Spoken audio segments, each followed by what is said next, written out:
शासनाच्या कर्जाच्या ओझ्याने त्रस्त झालेल्या योगराज मणिराम पुस्तोडे वय 52 वर्ष यांनी आज आत्महत्या केल्याची धक्कादायक घटना समोर आली आहे। योगराज पुस्तोडे हे विविध कार्यकारी सेवा सहकारी संस्था गिरोला रजिस्टर नंबर 1065 चे सभासद होते। माहितीनुसार मागील 4 वर्षांपासून कर्ज थकीत असून गेल्या 2 वर्षांपासून धानाचे पीक साथ न दिल्याने त्यांची आर्थिक परिस्थिती अत्यंत बिकट झाली होती। कर्जाची परतफेड कशी करायची, घर चालवायचे कसे, मुलांचे भविष्य काय याच विवंचने ते सतत पत्नी व मुलांसोबत चर्चा करीत होते। आत्महत्येशिवाय पर्याय नाही असे ते वारंवार बोलत असल्याची माहिती कुटुंबियांनी दिली आहे। आज सकाळी घराबाहेर निघून वंदना ज्ञानेश्वर गहाणे यांच्या शेतातील विहिरीत उडी घेऊन त्यांनी जीवन संपवले। या घटनेमुळे गिरोला गावावर शोककळा पसरली असून शेतकरी वर्गात संतापाची लाट उसळली आहे।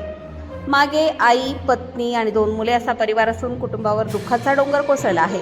सतत वाढत जाणारे कर्ज, पीक नापिकी आणि शासनाच्या अपुऱ्या मदतीमुळे शेतकरी आत्महत्यांच्या घटनांमध्ये वाढ होत असल्याचा आरोप नागरिकांनी केला आहे।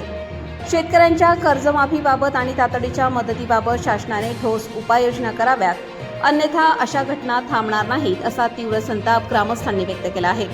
आकाश नंदागवळी, भंडारा गोंदिया जिल्हा प्रमुख।